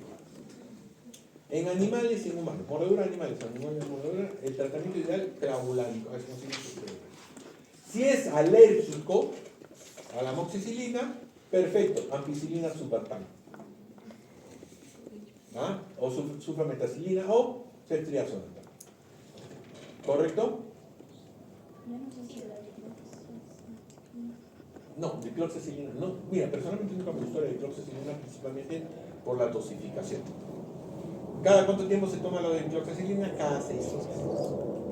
Si ustedes mismos no van a poder ser capaces de cumplir con una dosificación de cada 6 horas de un medicamento, creen que en alguien que no sabe cuál es la necesidad o la importancia de tomar su medicamento cada 6 horas, lo va a hacer. Entonces también acuérdense que la dosificación es un factor muy importante para el abandono de los antibióticos o de los tratamientos. ¿Sí? Entonces, por eso no me gusta el cloro. Es un excelente antibiótico, sí es excelente. Pero la dosificación no va. Y peor aún es que produce gastritis. Es bastante gastritis. Listo. Los aplastamientos, bueno, lógico. El aplastamiento se comporta como este famoso síndrome de reimplante, de miembro reimplantado, porque hay una masiva destrucción de tejido. Solo puede haber sido el miembro, pero después, cuando se está recuperando, al día siguiente, con toda la gran destrucción de tejidos que ha habido, puede empezar a hacer un cuadro de shock. Y dicen, pero no hay infección, no hay nada, pero está bien, pero esto, lo otro, ¿qué está sucediendo? Gran liberación de toxinas por la zona destruida. ¿Ya? Y cuando hay muerte, y cuando hay estos aplastamientos, ¿qué es lo que más sufre? Son los músculos. Y hay destrucción muscular. Y cuando hay destrucción muscular, ¿qué puede haber? No hay liberación. Insuficiencia renal aguda. ¿Por qué? Ah, cierto. Por la liberación del... La rhabdomiolisis produce macromoléculas que taponan el riñón. Y ese taponamiento real nos produce insuficiencia renal aguda y se nos pone por eso y no por el aplastamiento en sí. Entonces hay que tener una visión completa ante estos aplastamientos. No solo se dediquen a ver el daño, se dediquen a ver todo cómo funciona su organismo, porque hay una gran liberación de toxinas por muerte celular. ¿Cuerpos extraños? Bueno, acá un poquito exagerado ese cuerpo extraño, pequeñito, ¿ya? Pero sí es bastante común, pero también depende de la localización. He tenido varios cuerpos extraños que nunca los he podido sacar. Lastimosamente es bastante difícil. Punta de aguja, por ejemplo.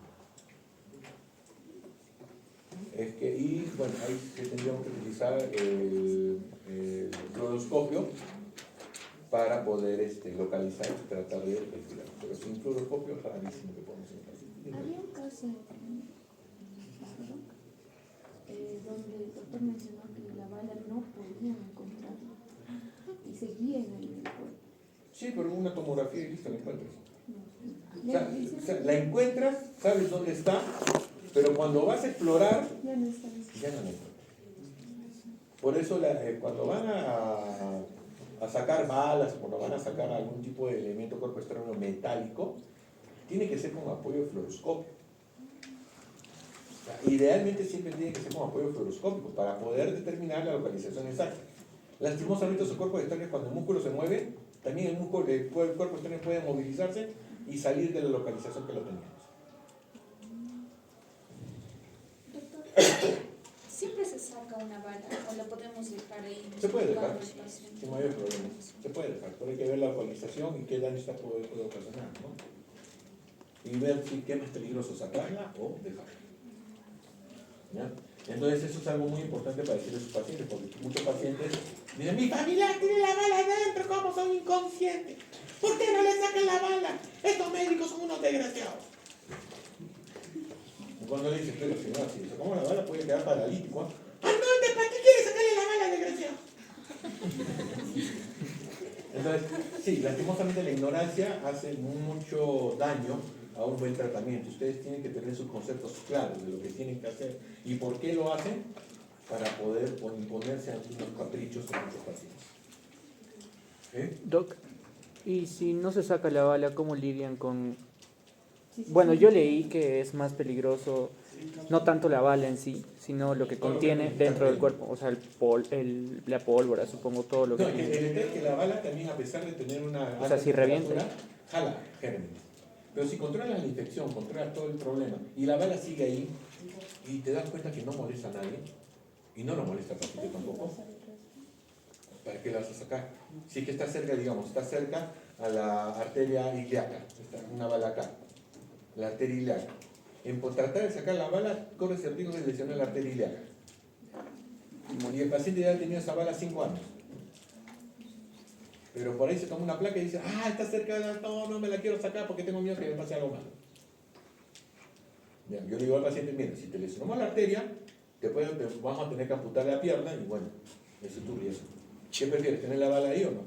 No me molesta. ¿Me entiendes? O sea, si logramos controlar todo el proceso, que es principalmente infeccioso. Entonces, si no hay necesidad de sacarla, no hay por qué sacarla. ¿Ya? Salvo que esté causando algún tipo de daño, molestias o compresiones en zonas vitales para el órgano.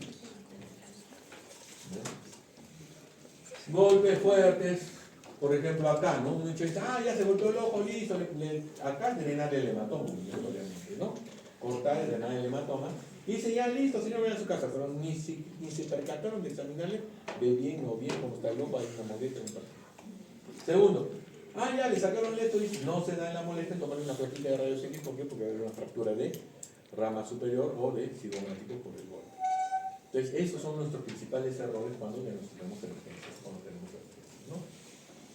Las heridas no dan las heridas contusas.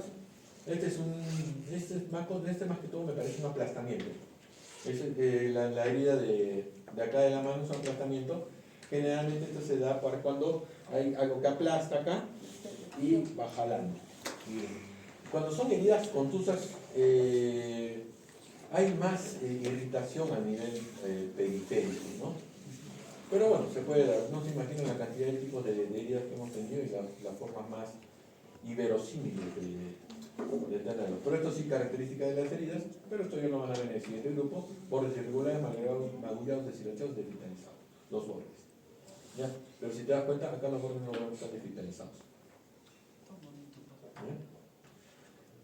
Seguimos. Bueno, acá son las equimosis. Acuérdense que estos, ¿cómo se llaman este tipo de lesiones? ¿Han ido medicina legal? No. ¿Ya? Se llama lesiones por sugilación. La sugilación generalmente las entendemos como por cuando le dejan su morete en el cuello. ¿Ya? Cuando el enamorado o la enamorada está tan emocionado que le deja su chupete en el cuello. ¿Ya? Entonces te produce ese que es una equimosis por sugilación. Pero también se habla por sugilación por caída de gravedad. Entonces muchos ven su moretón acá, su chinchón acá, a los 2 días aparece todo esto morado. ¿Ya? Simplemente por gravedad, caída de descenso, ¿no? Y esto se ven estos, ¿no? Descensos. Eso parece que me han arañado con maldad y alevosía. Pero puede ser. ¿Ya? Por ejemplo, este chiquito con este moretón va a ser en 2 a 3 días, va a amanecer con toda la zona del ojo morada. O con esquinas. Ya, bueno, esto es lo que algunos grupos de práctica ya han visto, cómo se hace una sutura de ángulo, ¿no?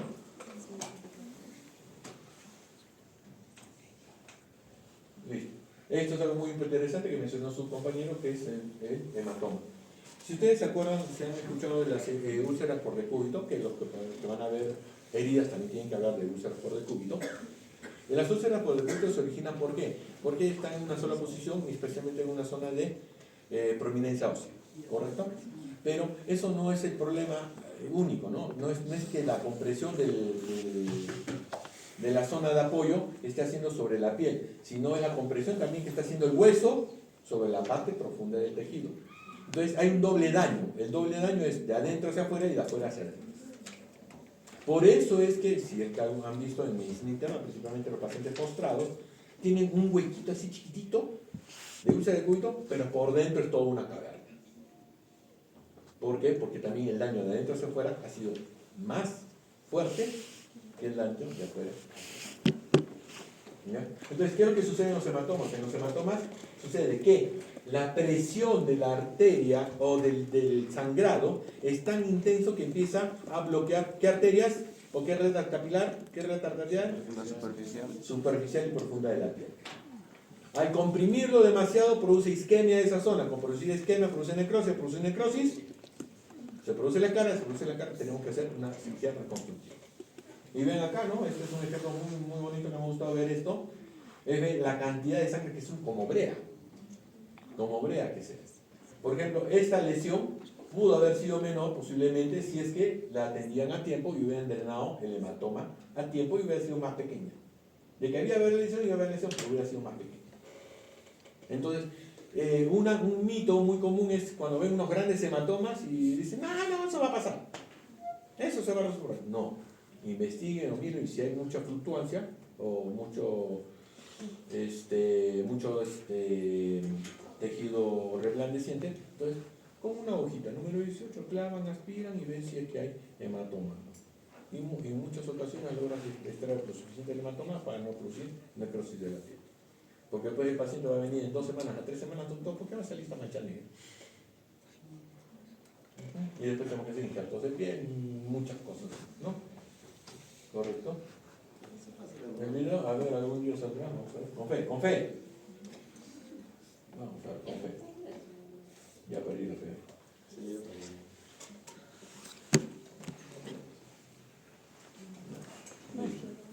Ya, la quemadura, bueno, cuando de esto van a verlo bien los compañeros que hablemos de quemaduras, tanto el primer grado, por si acaso, para los que van a tocar quemaduras, acuérdense que hay quemaduras por calor, químicas y electricidad, que son las principales causas de quemaduras. Por me acuerdo que algún grupo habló de quemaduras y me habló de pura quemadura por calor, pero no me habló nada de químicas, cuando me habló de que 2 minutos de químicas y 2 minutos de electricidad. ¿Ya? Entonces, esto es muy importante para el grupo que va a responder. ¿Ya? En el ABC, bueno, lo primero que tenemos que ver es que si hay quemadura de pulmones o vías respiratorias. ¿Ya? ¿Cuál es el daño? Bueno, esto es un adelanto. ¿Cuál es el principal daño o a qué se debe la quemadura pulmonar? ¿Cuánto? A ver, Respiración. es la aspiración, pero ¿se debe por el aire caliente que respiras? Por el frío. No, por el humo. El humo que tiene sustancias tóxicas, generalmente álcalis o hidroxis, que al mezclarse con el moco pulmonar se producen ácidos. Y eso es lo que produce el daño en el alveolo o celular de los pulmones. Entonces, generalmente la quemadura por fuego de vías respiratorias, especialmente vías profundas, no es por calor, sino por una quemadura química. Correcto. Avanzamos, bueno, ¿no? La ABCD, FGH, JK, todas las S. ¿Ya? ¿Ya? Entonces, ¿cuál es la diferencia? ¿Qué es una escarotomía? Es retirar la escara, pues esa costilla. No, es incidir sobre la escara. Es cortarla, no retirarla. ¿Qué es una escarectomía? Sacarse. Exactamente. Acuérdense que les dije, ectomía, octomía. ¿Sí? ¿Ya? Entonces, la escarectomía generalmente se indica en pacientes que están quemados en forma circunferencial, que le puede producir una disminución de la circulación. Por ejemplo, en el brazo, si yo tengo una quemadura acá, todo esto está quemado y escarificado, ¿le hago escarectomía? No le escarotomía, o no le hago escarotomía. No se hace escarotomía. La escarotomía se debe hacer en pacientes que tienen quemaduras circulares. ¿Correcto? Si la quemadura es en todo este círculo, entonces me está produciendo una disminución de la circulación a manera distal. Entonces lo que tengo que hacer es cortar, y cortar para que esto se logra expandir y permite una adecuada circulación. ¿Correcto? Esa es la escarotomía. Y la escarectomía es sacar. ¿Ya? Esta parte ya la estamos repitiendo. Miembro superior, sección de tendones, amputaciones de punta de dedo, lesiones nerviosas de brazos. ¿Ya? Acá está lesión, hay exposición ósea. ¿Ven? Acá hay exposición ósea. Y bueno, ya cuando sigamos viendo los diferentes temas, vamos a ver qué colgajos podemos utilizar acá o qué tratamiento podemos utilizar acá. Acá definitivamente lo que se va a tratar de hacer son reimplantes. Acá tratar de hacer reimplantes, ¿no? Y muy interesante, acá se ha jalado el dedo, esto es una abulsión, ha jalado el dedo a tal grado de que se ha jalado con tendonito. Interesante, ¿no? Sí, se hace el reimplante, se corta hasta por acá, se reimplanta el tendón, se reimplanta el dedo, se fija el dedo. Es un taller facilísimo. Esa es mi- Ya, y esto es lo típico, ¿no? Esta es la típica, la lesión típica de lesión de tendones no detectada, ¿no? Una lesión dice, no, la estructura chiquitita, esto, lo otro, pero ha habido un nervio o un tendón lesionado. Ya, y esa cirugía es bastante compleja. Es muy interesante. La amputación de punta de dedo, sí, me gustó cuando hablaste de esta parte, ¿no? Generalmente cuando es muy distal o cuando de 3 para adelante, no se reimplante. No te sirve. De necrosis, creo que es, ¿no? Ajá. No, más que todo, ¿por qué? Porque acá las arterias son muy pequeñitas y el grado, acá, el grado de funcionalidad que vas a obtener va a ser igual con o sin reimplante. Más bien con el reimplante vas a tener mucha mayor cantidad de complicaciones. Entonces, pero cuando es en cuarto nivel acá, sí, en esta línea sí podríamos intentar hacer un reimplante. ¿Ya? A partir de este cuarto nivel, a nivel articular. ¿Correcto? Ya, muy distal no serviría, lo ideal son soldados. Listo, diferentes tipos, qué es lo que se debería hacer, cómo se podría reparar, ¿no? Reimplantes, de miembro inferior, generalmente son las fracturas expuestas, y no traumáticos en la úlcera de presión, y eso lo van a ver los del tema. Abulsión cerrada, abulsión cerrada. Sí, esto es lo que no entiendo, porque siempre ya son todos me hablan de abulsión cerrada. La abulsión cerrada no es una herida. No es herida. Todos interpretan que abulsión, el término abulsión, es arrancamiento, sí, abulsión es arrancamiento, pero no todo arrancamiento va a implicar la piel. ¿Ya? Por ejemplo, en rodilla, y más común es, más que en rodilla, es a nivel de maniobra. Se llaman fracturas por abulsión, son fracturas generalmente por abulsión. ¿Qué significa esto? Que digamos acá ven el ligamento, cómo llega acá y se inserta aquí. Entonces, por un gran esfuerzo, por un traumatismo, el ligamento no se ha roto. ¿Qué es lo que se rompió? La inserción del ligamento sobre el hueso. Esa es una fractura por abulsión. ¿Ya? Por eso, una abulsión cerrada es una fractura por abulsión. No es una herida. Es una fractura. ¿Cómo? ¿Qué sería mejor? ¿Que haya esa fractura por abulsión o que el tendón se... La fractura por abulsión. Eso es más fácil de corregir. Cuando se rompe el tendón, el problema es que cuando se rompe el tendón tenemos dos problemas. Que el tendón se jala para allá y ese tendón se jala para acá. Entonces, obligatoriamente es cirugía. No queda. Cuando son fracturas por abulsión, generalmente tratamos de poner todo que se quede en su sitio y lo dejamos unas 3 o 4 semanas y puede pegarse esa abulsión de nuevo. Ya, pero cuando hay ruptura tendinosa, ahí siempre viene. Por eso es algo muy importante también entender que en muchas ocasiones, o diga mitad, yo prefiero una fractura a una lesión de tejidos blandos, de tendones, por ejemplo. ¿Ya? No siempre el tejido, la lesión de hueso es la más difícil de tratar. Bueno, arrancamiento de tejidos, ¿con qué habrá sido? ¿Esta fractura expuesta? No, es que el arrancamiento del tejido, mira, acá perdió un pedazo. ¿Con qué habrá sido? No sé, pero acá perdió un segmento. ¿Bien? Con aparentemente exposición ósea, ¿no? Y acá están viendo cómo lo están reconstruyendo. Pero bueno, esto sí definitivamente amputación aparentemente traumática. Pero si se dan cuenta, ven los bordes ya son unos bordes que están revitalizados. Posiblemente este paciente ya está buen tiempo con eso. O han tratado, se ha abierto la herida, más que una amputación traumática. Pie diabético, la clasificación, ¿cómo se llama la clasificación de pie diabético? De Wagner, ¿no? Entonces, eso lo van a ver, ¿quién? El grupo de heridas, ¿sí? José Antonio. En cabeza y cuello igual, las heridas son las más comunes, ¿correcto? ¿Ya? Y las fracturas es el segundo más común, ¿correcto? ¿Ya? Estas lesiones así muy complejas, por ejemplo acá tiene una gran ventaja, si ven aquí, ¿qué conducto es este? De esteno. Qué suerte que tiene este condenado que se ve el conducto de esteno y no lo tiene lesionado. Esta es suerte, porque generalmente lesiones que cortan esta sección, se corta el conducto externo y también como un elástico, se mete por un costado, no lo encuentra. ¿Ya? Y actualmente tengo un paciente con ese problema, ¿no? Que hemos reconstruido y le he dicho, acá, excepción del conducto externo, vas a tener un quiste salival y vamos a ver cómo vamos a solucionarlo. ¿Ya? ¿Cómo lo podemos solucionar? Ajá, uno es sacando la glándula parótida. La otra es reconectando o otra haciendo una fístula nueva. ¿Qué significa esto? Tenemos el quiste bien instalado ahí, entonces instalamos un Avocat, el plastiquito del Avocat, como lo instalamos, un 16 o 14 idealmente.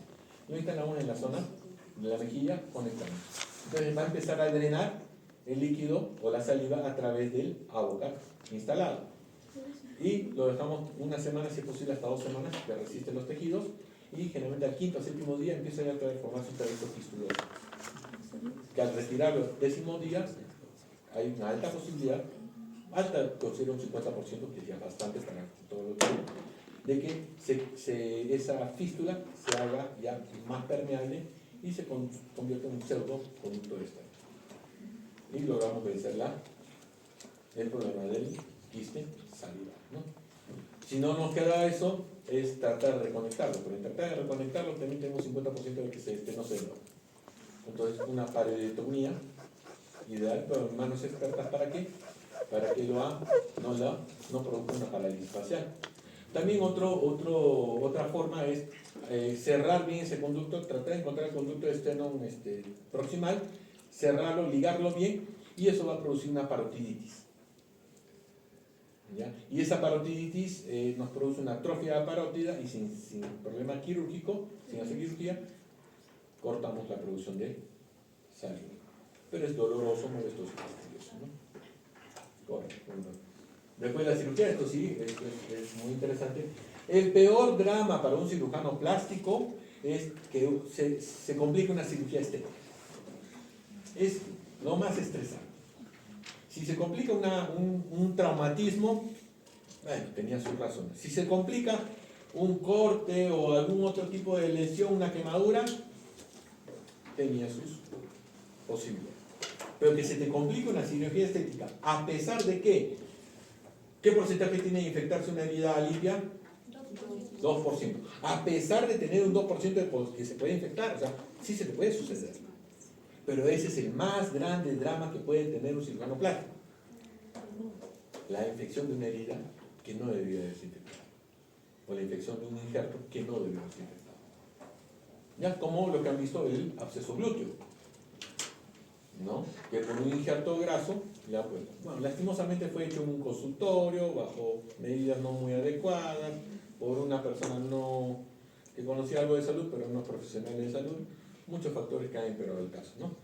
Pero lastimosamente sucede, y si sucede, no hay que culpar, hay que tratar de arreglar. ¿Ya? Porque, sea como sea, hay un 2% de posibilidades de que una herida limpia se infecte. ¿Ya? Pues esto también es una desgracia. Eso se llama extrusión. Se han abierto los puntos y se está exponiendo la prótesis mamária. Esta es una necrosis posiblemente por infecciosa, no tanto por isquemia, pero es infecciosa, pero igual, sea como sea, en abdominoplastia no puede pasar esta desgracia. ¿Ya? Conclusiones, bueno, los traumas de tejido mío superior, fractura de falange, metacarpal, ya. Resumen, ¿cuáles son las lesiones más comunes en cirugía plástica, en las emergencias? Miembro superior. Principalmente, ¿el miembro superior cuál es? Después, cara. ¿En cara cuál es la más común? Las heridas. La segunda más común son fracturas. ¿Y el miembro inferior?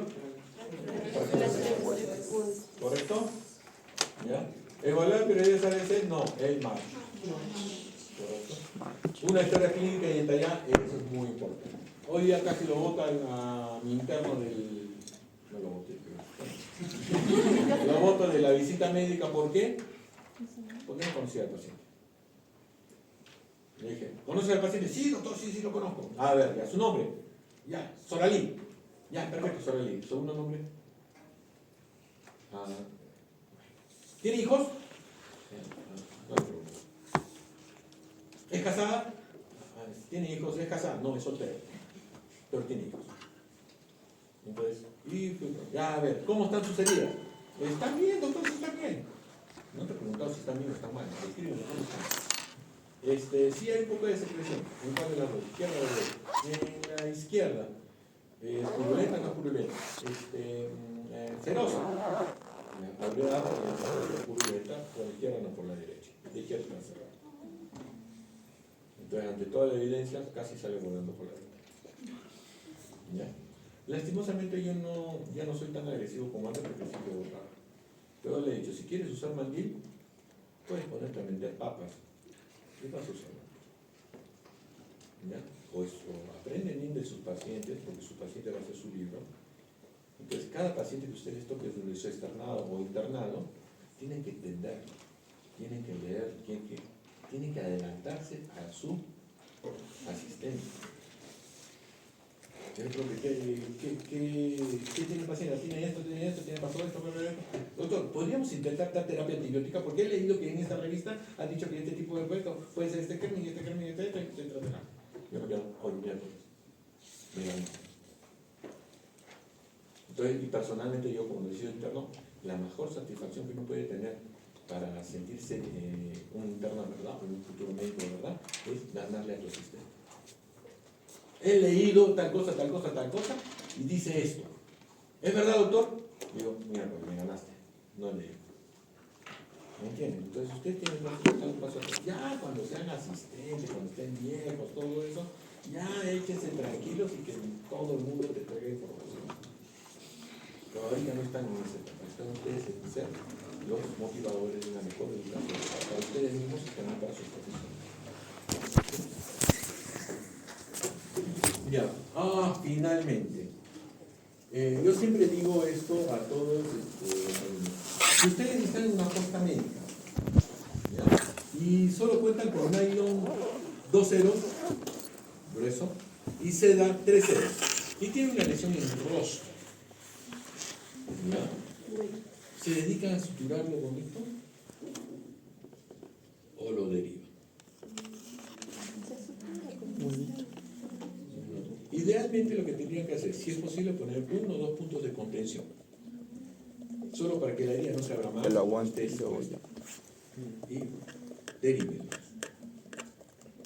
Porque realmente la mejor obra que ustedes pueden hacer ante una lesión de cara es no dejarle mayores taras, mayores marcas. Lastimosamente me vienen pacientes suturados terriblemente y se han dedicado como 2 horas en suturarle y no suturó mal. No. Si no tienen los elementos necesarios, no tienen una luz adecuada, no tienen los materiales necesarios, un punto o 2 puntos, si es posible, solo es con el palarapos, le ponen su gasa y váyase. Para eso están los sistemas de salud, para utilizarlos. Pero lastimosamente muchos tienen miedo, no lo refiero porque me va a llamar la atención. No, piensen en el paciente. Piensen siempre que todo paciente es como si fuera su hermano menor. ¿Qué haría por hacer lo que haría? Para que todos hagan. ¿Sí? Piensen que todo paciente tiene acceso a